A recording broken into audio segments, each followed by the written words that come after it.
They say a quarterback is only as good as his offensive line. Well, this combo was lethal, breaking records for Alabama the last 2 seasons. But now they go their separate ways. Tua Tagovailoa was picked 5th overall in the first round last week to the Miami Dolphins. It's the spot pretty much everybody expected Tua to land. And for those who might be critical of picking him this high because of injuries, his accolades speak for themselves. The only thing keeping Tua from being an all-time great in college football was not winning the Heisman Trophy. If you go solely on last season, the rebuild down in South Florida might take a while, with the Dolphins finishing near the bottom of the league in all important categories. But this team has actually shown some promise the last 5 seasons. They might just need a superstar quarterback to put them over the edge. As for Jedrick Wills, he was taken off the board only 5 spots after Tua, number 10 overall to the Cleveland Browns. And here's the deal, he could play either left or right tackle. So what did the NFL scouts think about him? Well, they love the ratio of size and speed. He's a big guy but moves like a tight end in space. The only downside, he's a rookie and it's going to take some time to beef up in the NFL. If you follow this league, you know the misery of Browns fans. But dare we say, this team is on the brink of being a playoff contender. Adding Jedrick Wills to a bevy of young offensive stars could be what this team needs to be a serious contender. And for more on Tua Tagovailoa, let's bring in our CBS 42 sports team. You never see Joey Rogers, our sports producer. Simone, Drew, who is this guy? Hey, this is the brains behind the operation. None of this goes without Joey, so he deserves to be on screen at some point. I'm sure our viewers that watched our one segment of producer picks we did in February remember me. And the reasons for that being canceled will go unspoken. We'll just continue with this segment. Yeah. Since we talked about Tua last Monday, it aired on our show, he has since gotten a new number in the NFL. Dan Marino, of course, was retired with the number 13 jersey. That means Tua, Drew, is going to be wearing number 1. And he said it was for the man upstairs, obviously. But there's a lot of fans out there saying, oh, Tua is number 1 because he wants to be cocky. He wants to be the number 1 guy. But that's not the case. No, I mean, if we know anything about Tua, aside from the fact that he's really good at throwing a football, it's that he's a super humble guy. So he would never look at it from that perspective. But guys, I've never cared more about a jersey number than I did for Tua because the Dolphins were like a week late. Every other team was dropping these numbers. I remember the Panthers with Derek Brown, they dropped it right away. Meanwhile, we're all waiting with bated breath because, like you said, Marino's 13 is retired. And I got to be honest, I think it looks great. Although any number on Tua would look really cool. With that said, Drew, because it was taking so long and we were all waiting, it makes me wonder what the conversations were that were happening. Because, I mean, it's not like they were – maybe they were trying to figure out if they were really going to give, someone some other number. But I think it was all about Tua. And it makes me wonder, was there ever a shot that he was going to wear 13? I doubt it. He respects history too much. I don't think he would want to take that from Marino. I agree. The big question here is, his number is 1. Is he going to be number 1 in the depth chart when the season starts? Yeah, I think so. Yeah. I mean, it depends on the hip, obviously, but the thing we have to remember here is Ryan Fitzpatrick is a guy who's beaten out young quarterbacks before. I mean, he's honestly made a living the last 10 years on surprising people and winning the starting job and then surprising people and winning games. But in this case, I guess I'll fall into the trap again. If Tua is healthy, he's going to start. It's just different. I mean, Rosen they got for nothing last year, and so they put Fitzpatrick in. Tua is their guy. I think he's going to start. There's no way. I don't think Josh Rosen strikes fear in very many people's eyes. I mean, you saw what Fitzpatrick did the last couple of years. He was the kind of guy who got really hot, let's be honest. But then when he wasn't hot, it seemed like he was almost a disaster. My dogs are barking. I think I got a UPS package here or something. I don't know if you can hear that, but that's my life in quarantine right now. But looking at who he's got to beat out, okay, Rosen and Fitzpatrick, not very overwhelming, Joey. It's not like he's going in there against some very veteran-laden team who's got this quarterback who may or may not be, a franchise player. Tua goes in there. They picked him number 5 for a reason. Mm-hmm. You know that. I think the big question is it's not going to be who beats out who. Tua is obviously the QB of the future. The issue is going to be Do the Dolphins want to work him in slowly? Do they really trust that his hip is healed? Do they have faith that they can throw him into the fire and he can take the hits immediately? I mean, if you're more concerned with development and growing him as a QB, I guess, you drafted him 5th overall, you trust your doctor, sure, throw him in there. If you want to build a winning culture and work him into the mix slowly and make sure he's fully recovered, I don't know, maybe you play Fitzpatrick a few games or at least start him for a half. I mean, this team, whether Tua starts or Fitzpatrick starts, is not going to win more than 5 games next year. Well, That's what I was gonna there's say. going to be a lot of fans who, if they win 5 games next year, irrational or not, they're not going to be happy with 5 wins. No. I mean, in my opinion, they can't get any worse, okay? So it doesn't have to be an overnight fix. I know that a lot of these fans want it to just overnight become like this Super Bowl contending team, but it doesn't have to be. So I think what Joey said, if you have him on a snap count, something just to ease him back into full-time football, is that the smart way to go, even if you're taking a couple L's early on to let him get used to the speed of the game again and make sure that he's healthy so that in 2, 3, 4, 5 seasons, he is the man and he is winning championships for you. I mean, it's not like this organization is very rational to begin with. They did trade Minkah Fitzpatrick, who had an amazing rookie year, and what they get back from the 18th pick, which they got the 5th best offensive tackle on the board. So, I mean, it's not like this organization has a lot of, a good reputation to start off with, Drew. Here's another wrinkle, guys, is one reason you would play Tua, and maybe you'd rush him back a little bit, is you want to put butts in seats. Yeah. This year there might not be fans at all. So maybe that incentive is actually decreased, and you think, oh, people aren't going to be at the games anyway. I think if I'm a Dolphins fan and I'm rational, I'm thinking long term. This is You're thinking 2 years from now, 3 years from now. Yeah, when this core let's is make a not playoff gonna, run. 5 wins Right. this year is okay. Yeah, I agree with that. Right. I would actually rather have 0 wins and give me the number 1 Get the pick best next pick. year, and then I can trade it to a quarterback desperate team that takes Trevor Lawrence and they give me a haul back. If I'm the Dolphins, I know I'm not going to do anything this year. Give me as many losses as possible. That's actually why I might even start Rosen. Throw caution to the wind because Fitzpatrick is almost too good to tank. Tank for Tua again, and then you'll be set up nicely for the future when he is really ready. Well, let's pose this question. Go ahead. Let's pose this question.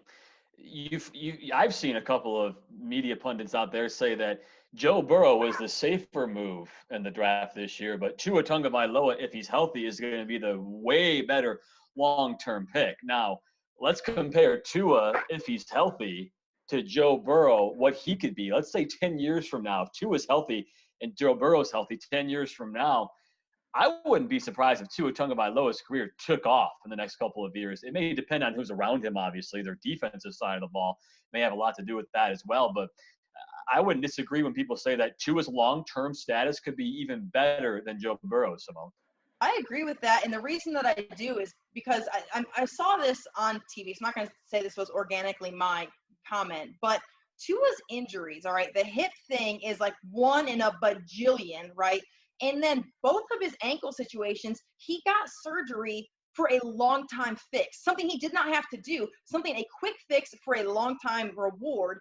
And yes, he sat out and he didn't play in every single game at Alabama. But the reason he did that was so he could get back quicker, make Alabama a potential national championship winning team. So it's not like he had 2 ankle injuries that had to be surgically repaired necessarily. So I don't think that folks that are saying, oh, he's injury prone and all that, I don't necessarily agree with that. I think he's in unfortunate circumstances. Yes, I would agree. I would think that. But I see his career truly taking off, Joey. I know that you wouldn't mind seeing that.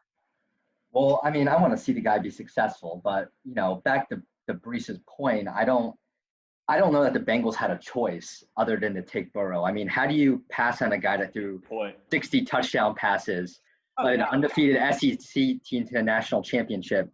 But I can understand where you would say, hey, Tua, if he wasn't injured, probably would have had the better college career than Burrow. I mean, you got to think if they were healthy, I'm not going to speculate and say they would have beaten LSU in the playoff, but I will say they would have had a much better chance if Tua was healthy and playing in that game. That probably would have been – the spread on that would have been less than 7 in LSU's favor. But I I don't think the Bengals really had another choice because you can't pass on someone. This isn't like a Peyton Manning, like Ryan Leaf situation where, you know what you're getting with Peyton Manning, but Ryan Leaf is this amazing arm talent. Like Joe Burrow and Tua both proved it out there. And at the end of the day, you have to go with the guy that's less injury prone. I mean, even if Tua's better, Burrow still probably projects to go to a few Pro Bowls.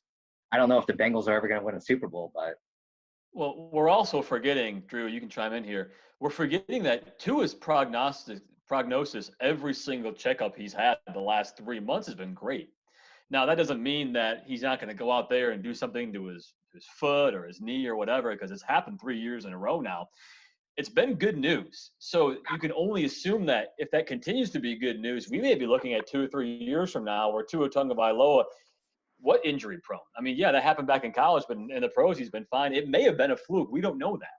Yeah, it's impossible to project injuries. And I think of a guy like Steph Curry. I mean, I'm a Timberwolves fan. You guys see this here. One of the reasons they didn't draft him at either 5 or 6, he had 2 picks before Steph Curry went, is because his ankles were always injured. And once you get to the pros, and I'm not saying anything about Alabama's training staff, it's probably one of the best in college football, but I think things are just a little bit different when you get to the pros and you're not focused on school. You don't have to worry about all that extra stuff that comes with college, and you can just focus on being an athlete. I think it's a little bit different. So I wouldn't be as worried about it if I'm a Dolphins fan, but I think you're right, Joe. I mean, the Bengals had no choice. Joe Burrow just put together the best college season of all time. He's not injury prone. He's got the moxie. He's from Ohio. It made too much sense. But if Tua is better in the pros, I would not be surprised. So let me pose one question before we move on to Will's. If you had to, and obviously none of us are going to bet on this because this isn't even a thing to bet on, but if you had to put, yes, exactly. If you had to put money down that Tua would play at least 75% of his games over the next 5 years, or bet that he wouldn't play at least 75% of his games over the next 5 years, which way would you lean? I think if you take out this coming season, because there's so many question marks with, first of all, with everything that's going on with the pandemic, the season being played, will fans be in there? Where's Miami's mindset? I think he absolutely plays more than 75% of his games. This season is kind of a question mark for me still, though. There's one thing we're not talking about. How many times have you heard that Tua's got to take the advice of throwing the ball away early? Or if you see a play's not there, don't try to do something with it like he did when he got injured in that game in November. You really think that this guy's not going to take every piece of advice from every pro out there to keep himself injury or keep himself healthy? He's going to learn his lesson. He's not going to be the guy he was when he was 20 years old trying to make a touchdown play every single time. He's going to be smarter, I think. So I would take the over 75% of his snaps in the next 5 years, solely for the fact that he's going to be a different player up in his mind when it comes to knowing he can't get injured and he's not the guy who has to make every single play on the field. Yeah. I would take the over too. I mean, I think, obviously there's risk there, but I think the guy's going to be fine. Yeah. Can't predict injuries. I would take the over.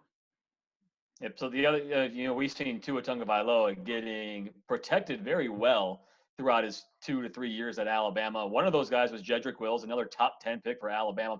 Interesting here, Jedrick Wills is projected. He was the right tackle at Alabama. He was covering Tua's blind side, obviously, as a left-handed quarterback. The Cleveland Browns want to have him be a left tackle. And who better than Joe Thomas? They're already talking about him being a perfect mentor, Drew, to help Jedrick Wills be a starter. You want to talk about first-year starters in the NFL? You got to think the Browns would probably need Jedrick Wills to be a starter because they picked him so high.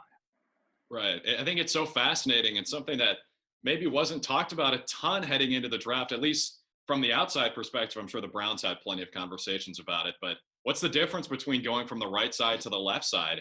You're still protecting a guy's blind side, but how much different is that? And how do defenses scheme differently, maybe to try to attack a rookie? But from what we saw from the guy in college, I mean, he was one of the most common players who spoke to the media. So from what we saw, very cerebral guy, very smart guy, always handled himself extremely well. I'm not an offensive line savant by any means, but from what I saw, dude's a mauler in the run game and in the pass game, I think he's good in both aspects. Okay, and I'm not trying to just chime in and be a total hater, but this is what I'm going to say. There is one thing that remains the same from the right side to the left side, and that's that you can't go off sides, all right?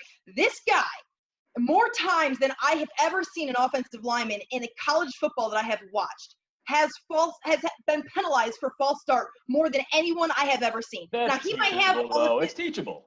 No, you're right, but Probably saw it happen twice, and you developed that. It's an issue, and he would be like the only guy that stood up with everybody on the line. You always see his little ponytail sticking out, and it was like, oh, there's Jedrick Wills again, going false start a little bit. Like, listen, I never played offensive line, but hopefully, whatever it is, he needs to figure. I know you're shocked by that, but I'm hoping for his sake that whatever he needs to figure out with timing or communication.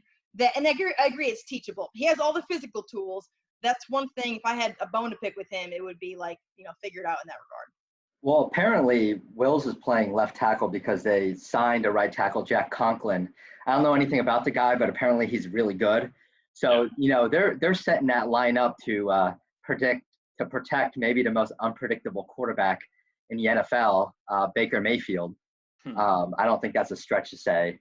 So you never know what that guy's going to do. So, I mean, they are trying to bolster that line. The Browns have weapons.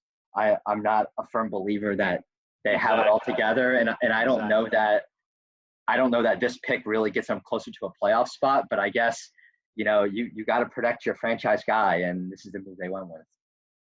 I think it's a great investment. I think they could win now with it too. I mean, look at last year. They had the skill position players and they just couldn't protect Baker. That was their big issue on offense. So I think it's a good pick. Yeah, I mean, when you're looking at guys like Nick Chubb and Odell Beckham Jr., they're not worried about their skill guys. They're worried about what was up front. And you got to go back to the reason why they pick. What do you need at the top of your draft? They need clearly an offensive lineman. Now, it's a 22-year-old who goes into the NFL different than a 29-year-old who's been there for 7 years and he's bulked up and he knows the game. Yeah, it is. But the potential is probably what they're seeing there. Probably a lot like the Dolphins. You got to think that Cleveland sees this as a long-term thing, maybe 2 years from now, 3 years from now, where if they can keep their components on offense at skill guys and then keep Jedrick Wills, get him better, they could be an offense that could be maybe one of the best in the league. I think the good thing for Browns fans is that because they're drafting an offensive tackle, it's not the sexiest pick in the world when it comes to the NFL draft, especially a top 10 pick. If they're drafting an offensive tackle, that makes you think that the GM and the coach think that they have their team built. And this is just like the one piece they need to put it all together. So as a Browns fan, you got to be excited about that. I mean, if they're going out there drafting another QB, at the 10th overall pick after drafting Baker Mayfield, I would have some serious concerns about the direction. But the fact that they drafted an offensive tackle, that means that, and honestly, they got the guy that was probably first on everyone's board. But the offensive tackle from Georgia was taken first, was taken fourth by the Giants. But Wills was considered the best prospect on the board at offensive tackle. So I guess as a Browns fan, you got to be excited about that. My dad's a Browns fan. He was excited. Chris Wrinkle will be excited too, and I know he's watching this right now. So guys, we'll all just wave to Chris Wrinkle. Who? And we'll end on that note.